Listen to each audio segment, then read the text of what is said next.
রমজানের ফজিলত ও করণীয়। আসসালামু আলাইকুম ওয়া রাহমাতুল্লাহ। রমজান মাস রহমত, মাগফিরাত ও নাজাতের মাস।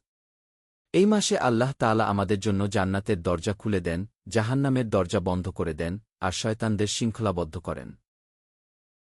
এই মাসে আমাদের করণীয় হল সিয়াম পালন, সুবহে সাদিক থেকে সূর্যাস্ত পর্যন্ত সকল প্রকার পানাহার, পাপাচার এবং যৌন সম্পর্ক থেকে বিরত থাকা। তারাবি নামাজ, রাতের বিশেষ নামাজ যা রমজানের বিশেষ আমল। কুরআন তিলাওয়াত, এই মাসে কুরআন নাজিল হয়েছে, তাই বেশি বেশি কুরআন পড়া উচিত। সাদকা ও জাকাত প্রদান, গরিব ও দুঃস্থদের সাহায্য করা। লাইলাতুল কদর অনুসন্ধান, হাজার মাসের চেয়েও উত্তম রাত, যা রমজানের শেষ দশকে আসে। আসুন আমরা এই মহিমান্বিত মাসে নিজেদের আত্মশুদ্ধির মাধ্যমে আল্লাহর নৈকট্য লাভের চেষ্টা করি।